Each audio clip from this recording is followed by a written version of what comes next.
Okay, so I guess it's 9 o'clock, so we might as well get started. Just want to say before we do get started that we will have time about 2/3 of the way through questions. So as we're talking, think about what you'd like to ask, and we'll pass around the mic and do our best to answer it. And so now at this point, I'll ask Matteo and everybody to sort of introduce themselves. Matteo, if you want to start. Hi, I'm Matteo Collina. I am technical director at NearForm, and I'm a member of the Streams working group, and mostly involved in streams, HTTP, HTTP2, all things streaming, really. So, hey. Hi, I'm Anna. I also work at NearForm on Node.js. I've kind of been all over the place and currently working on Quick and HTTP3 support in Node.js together with James Snell, who I guess isn't in the room, but yeah. Hi, I'm Anatoli. I work at Postmates as a staff software engineer. On Node, I primarily contribute to timers and HTTP2, as well as some kind of more obscure internal stuff. I'm Gabriel. I work at Intel, and I've been working mostly on an API and the C++ wrappers for an API and native add-ons in general, making them work with workers, that kind of thing. And I'm Michael Dawson, IBM's community lead for Node.js, and I work with a number of the teams and projects, sort of strategic initiatives across the project, including things like NAPI and others as well. So let's start out. Matteo, given what's gone on in the last few years, do you think Node is still relevant? Absolutely, Michael. It's Node.js. I was hoping that was the answer, so. Hopefully, I don't know, maybe not. Node is done, okay? Yeah. It's boiled, it's cooked, whatever. No more Node. I don't know why you're all here, really. So Node is doing great. I think Node.js is entering it's a mature technology now to some extent, and it's fully grown up, as what I would say, and it's basically like all great technologies is to some extent fading in a little bit in the background, where it's not making the headlines of big company use Node now or whatever. It's just there, and companies all over the world and developers all over the world are using it for building great things. And I'm not seeing growth like slowing or anything, but at this point, it's a technology available for everybody. Like if you consider things like most of you will use Visual Studio Code to develop in whatever language, and this is built on Electron and Node, and or other folks might just use serverless, and there is some Node in there as well. So Node is basically just a technology that is, available for developers to use, and everybody can. There are others, of course. It's not that there is a mantra of we should just build everything with Node. So it's just doing great. It's evolving, and it's definitely a different phase though for Node.js. One of the things I really noticed is that we've had, I don't know, this is the 5th or 6th version of this conference. And, as opposed to the first one where a lot of people were experimenting, now almost everybody I talk to is like, yeah, we're using Node and we're using it in production in some way. So it's really a big change on that front. Yep. Yeah, I think the other part that's interesting is there's a whole community of developers now who are using it on the front end and for React and that whole ecosystem that doesn't even know that everything they do is powered by Node. All of the build tools, everything, and it's just kind of in the background, right? And I think that kind of speaks to the maturity part. Absolutely. I just wanted to add one quick thing. There is one of the greatest things that happened to me this year was I went to design system training. So I was in the room full of designers most of the time, just completely out of my comfort zone. So whatever, and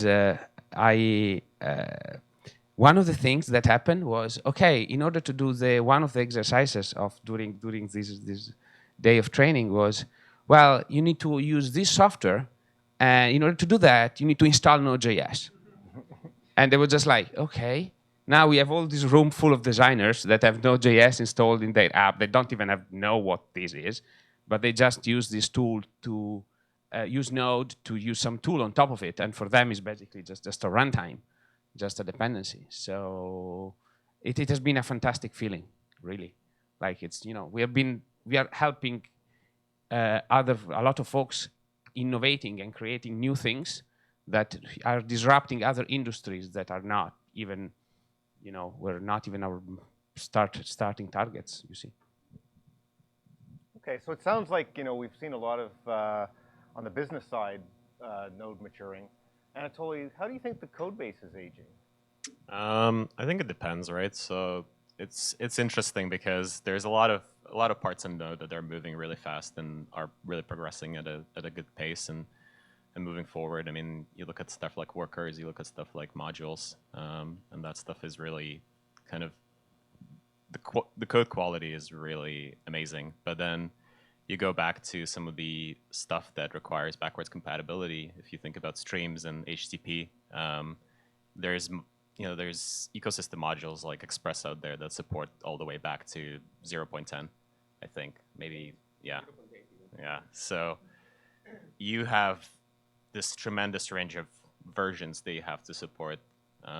And it creates a lot of difficulty in terms of maintaining. You fix a bug, or you think you're making something more consistent, and in the process you break everybody that you didn't know you were going to break.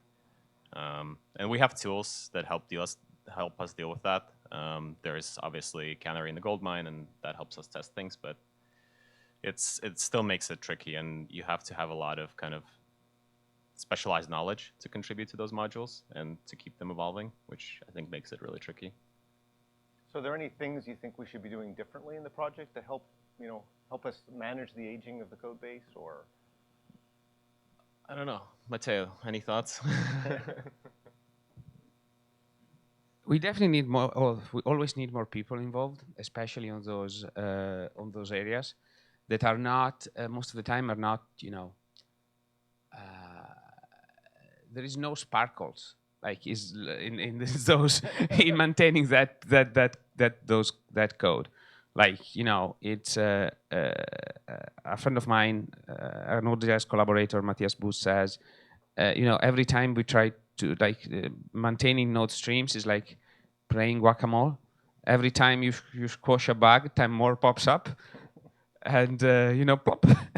And it's basically trying to keep them all down at the same time, and this is not. But that's it really. It's hard because of backward compatibility needs, and we are slowly making things a little bit more coherent, one release at a time, trying to break as little as possible at any single step, and hopefully providing incremental improvements. So it's a long process, and we are trying to work with module authors and maintainers to help them evolve their module and proactively fix them, because we can detect with Canary, we can detect that, for example, you broke Express or something like that. So we can go ahead and say, look, we're going to break this, so I'm sending you a pull request right now, so it will pass. So it will pass when the new node version is coming out. So, and we've done this several times already. So if there are some proper open source modules that is not included in Canary in the Gold Mine, please reach out. If there is a module that we have broken for whatever reason, that we are not, it has not been patched when the new node release comes out, please contact us. Okay. I think one other thing, speaking to the what could we do better, I think this has worked for some modules in Node, is just kind of code documentation and documenting edge cases and why certain things are done the way they are. I think in HTTP and streams that sometimes isn't quite the case. So I think in general, like if people are trying to contribute, I mean, if you're kind of browsing through that code and you kind of understand why something is the way it is, documenting that, adding a PR to just add comments is going to be helpful for future people who are trying to understand that same code, which is very confusing. Yeah, it sounds like a great idea. So Anna, Matteo mentioned contributors, and one thing we've noticed is maybe seen a little bit of a slowdown in the growth of contributors. Do you think that's an issue? No, it's not an issue. I think that really just reflects what Matteo said earlier to I think your first question, and that is that Node.js has become a lot more mature, and I know our contribution rate and the rate at which we add new collaborators.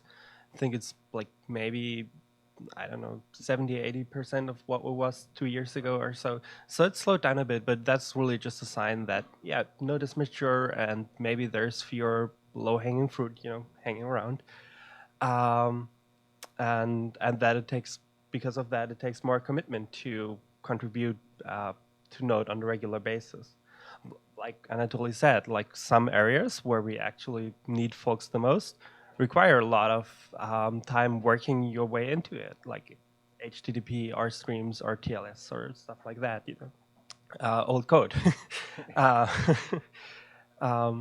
so I don't see it as an issue, and I think we're still healthily growing. Like, there's still, I don't know, like about a handful of people that are on the path to becoming collaborators, I would say. So yeah, it's not a slowdown, really. Yeah, I mean, when I look at and try and keep on top of the GitHub notifications, it's really hard to believe that there's any sort of slowdown because there's so much stuff going on and so much stuff coming in that I agree 100% that it's really just we're reaching a certain point in our maturity, and we need to continue to focus on making it as easy as possible for people to join, but it is going to get a little harder, and just with so much going on, it's not necessarily an issue. Yep. So now that we've talked a little bit about the Node, the sort of Node core ecosystem, Gabriel, what do you think? How is the overall ecosystem doing? So the other day, I think a person from NPM mentioned in their talk that there are 58 billion downloads from NPM a month or so. It was 58 billion, wasn't it? Sorry? I thought it was 58 billion. 58 billion, yeah, with a B as in Bravo. Yeah. So given that, I suspect that the ecosystem isn't exactly stagnating. And given that I work mostly with native add-ons, I can tell you that on the native add-on front, we're also making great progress to make it more like the JavaScript add-ons. So in the last year, I think Node add-on API alone, which is just a C++ inline wrapper library for an API, went up to like 300,000 downloads a week. So, and that's not entirely reflective of all the native add-ons out there, because a lot of people, they ship pre-built binaries, and so the developer downloads once, and then the binaries get downloaded who knows how many times. So we have rough figures.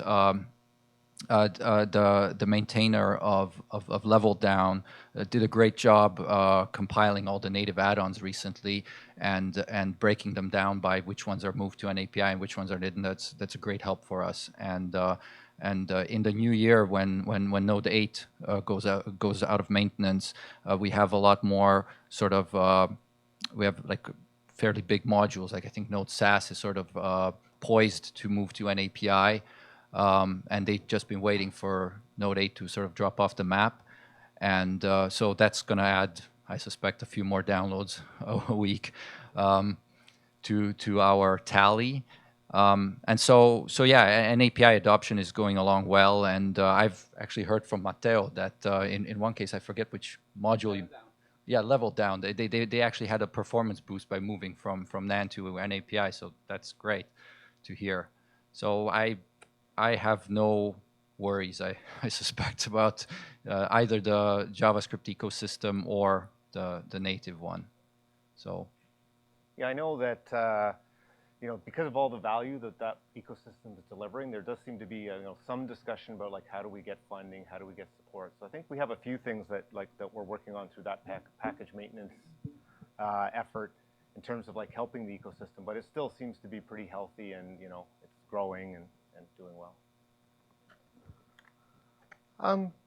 So let's move on to new features, because we're all interested in what's going on in Node Core. So Anatoli, what's your favorite new feature? ES modules. I mean, I come from front-end background and don't really do that anymore, but ES modules have been around forever in tools like Babel and TypeScript, and I think a lot of people are familiar with them in some way, but they're now unflagged in Node. They're a little different than you might have been used to from kind of the previous implementations. So I think it would be fun if people played around with them, give their feedback. I know the modules team is always looking for feedback. Yeah, I think we really should have a big shout out to the team who's worked on that, because it's been a sort of a really big area with lots of different ideas, and so to bring that into something that we actually got in is I think, a pretty good accomplishment. Woohoo! Yeah.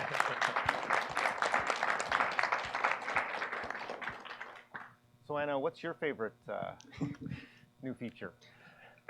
I mean, I don't think it's actually new at this point anymore, but I mean, workers are still something that I'm excited about and proud of, to be honest. Like, I put a lot of work into that, making that happen. And I mean, it's only been officially stable since like September or August, I think. Something like that. Something like that, yeah.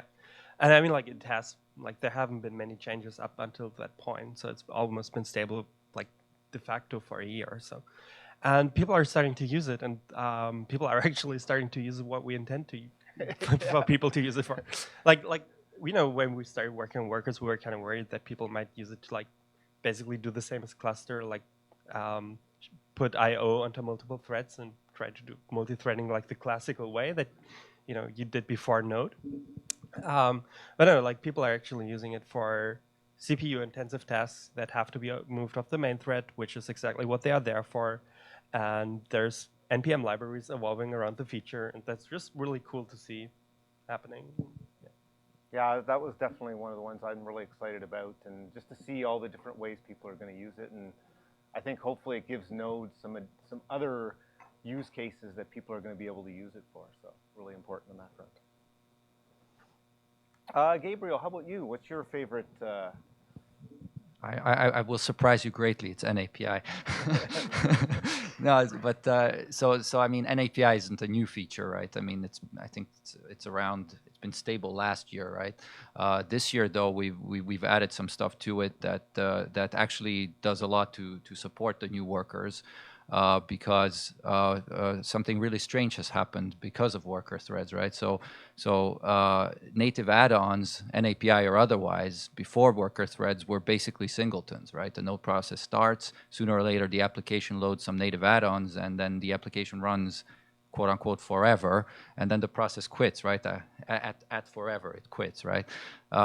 But the native add-ons, they had absolutely no motivation to clean up, right? Because the kernel is going to clean up the process anyway. So why clean up, right? There's not that much reason. I mean, if you have things like database handles going in and out, you might want to clean those up. But there's a lot of like static module data that's just not necessary to clean up because it's like global static and call it a day, right?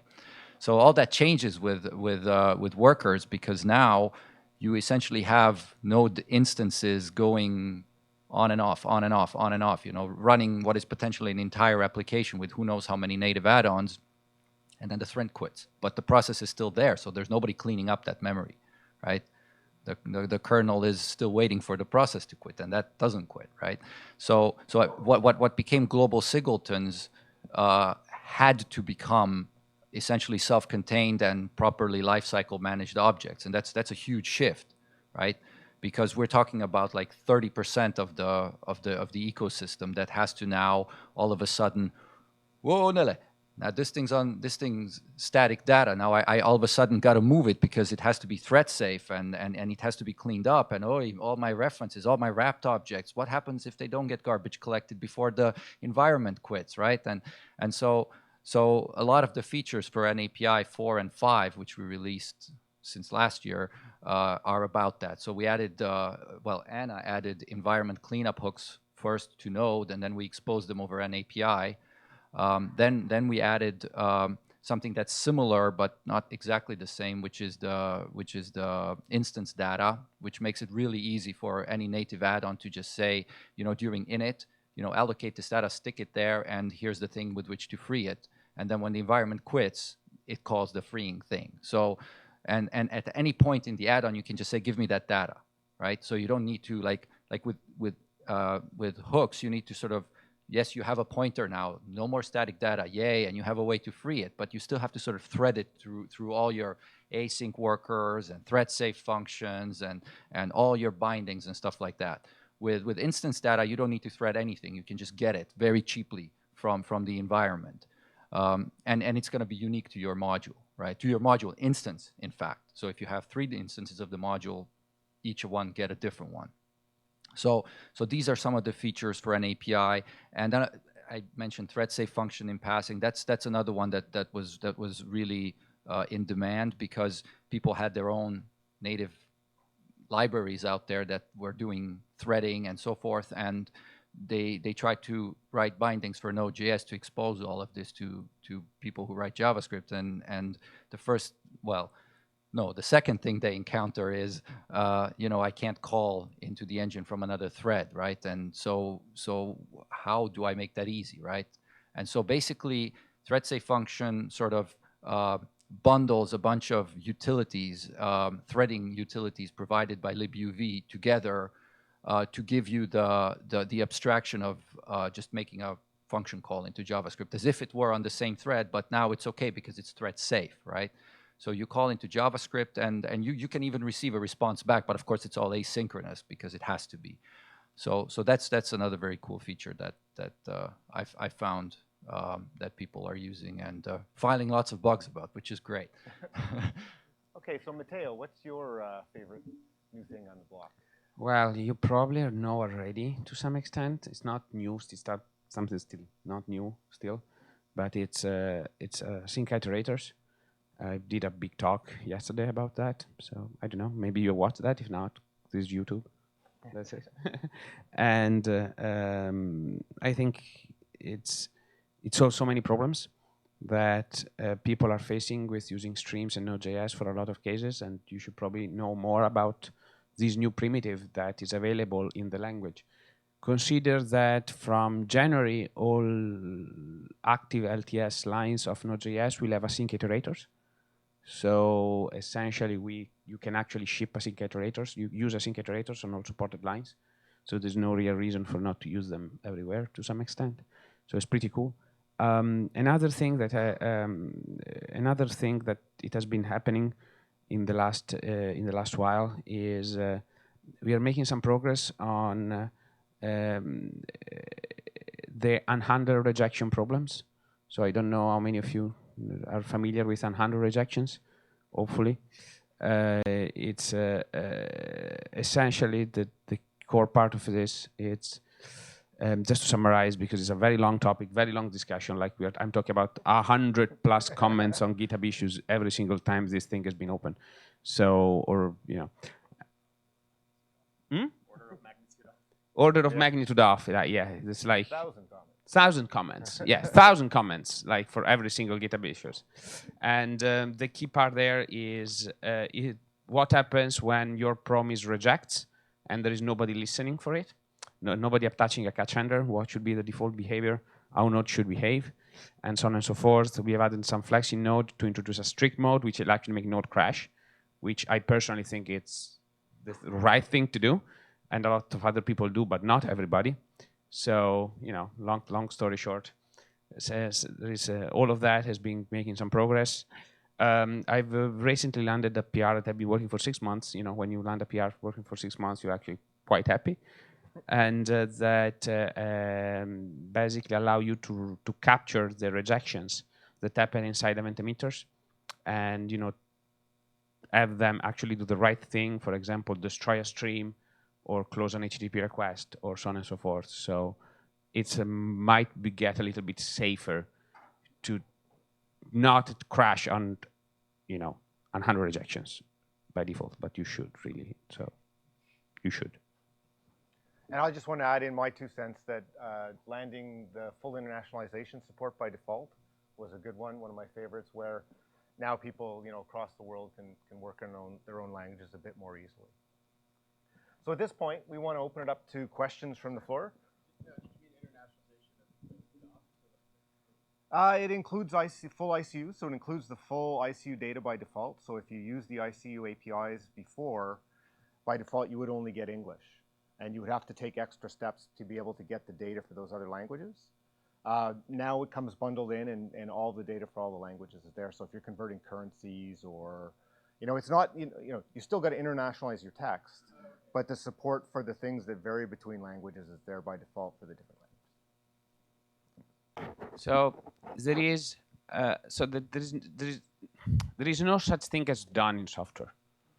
Okay, like there's always bugs, always new feature. The JavaScript language itself, it's evolving rapidly. So there's new feature being added, new paradigms, and so on and so forth. I think one of the key topics for the next few years would be to some extent, try to reconcile Node.js with the largest front end and web community. So there is some quirks in making code that can run on both Node and the browser.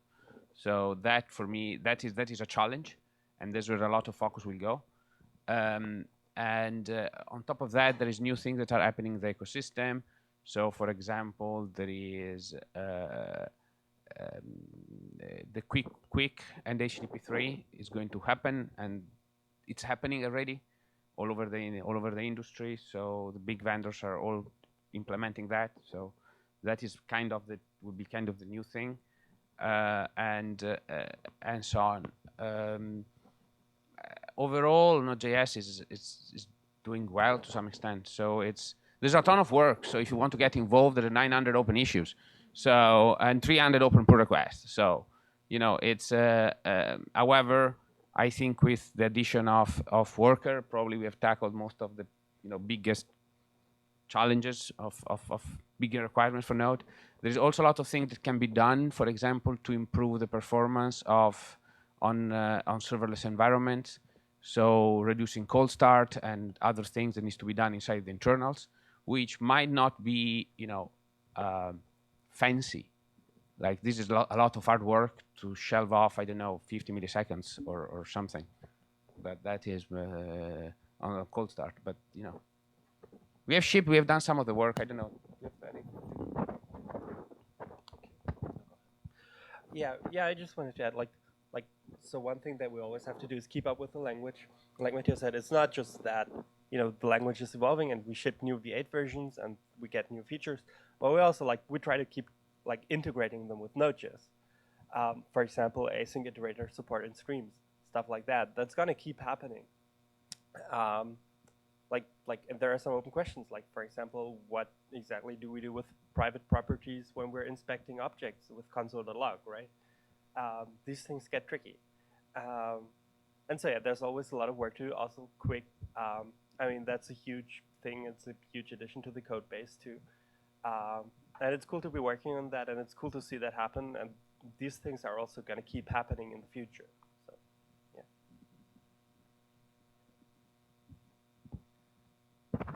So coming from the hardware side, what I'm seeing is that we have nowadays, in the whole industry, we have a couple of very well-established algorithms, right? Like we have image processing, we have AI, we have compression, encryption, hashing, these kinds of things. And the CPU is not always the only thing that they run on. Increasingly, there are all kinds of specialized hardware. There's basically chips out there that do one thing and one thing well, right? GPU is generic in the sense that it can do a few things, not as many as a CPU, but that's just an example, right? There are FPGAs out there. There are specific chips just for AI, right? And especially for these standard algorithms, Node has them all, right? We have OpenSSL, we have zlib, these things. So, integrating. Why wouldn't you want compression that's 5 times as fast as what zlib can do right now in Node.js, right? If there is hardware out there that can do it, or if there's a better implementation out there, right?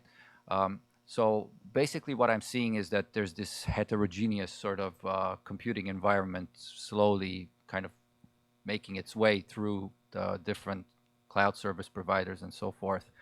And the runtimes and all the software that's running on them, and Node.js being a major one there, could benefit from this, right? But it takes a lot of integration work, and some of the ways in which these capabilities can be accessed are fundamentally different from just you call the function and it does its thing really well, So some of the things are asynchronous by default, so you no longer need to shove them off on a thread to make them asynchronous. But that's a completely different paradigm now, and so So integration is not always easy, and you know, figuring out, can I do this? Do I have the hardware for it in this process? You know, if you wake up on a machine that has it versus a machine that doesn't, you know, is it architecture specific? Is it platform specific? What is it, right? And you got to do all this at runtime without making too many if statements, which increase your startup performance, right, or decrease your startup performance. So this is a little fuzzier than specific features that need to land and so forth. But I think it's a trend, and I'm personally very interested in how this is going to play out, and how we're gonna, you know, always make the best of the hardware that we run on, you know, and find the features that are available. It's like, think about it, it's like feature detection, right? It's not just in the browser anymore, and you're detecting, you know, not browser features, you're actually detecting hardware features. So that's kind of a cool thing on the server side. Okay, so we're at time, but I might try and squeeze in just one more question since we only had one.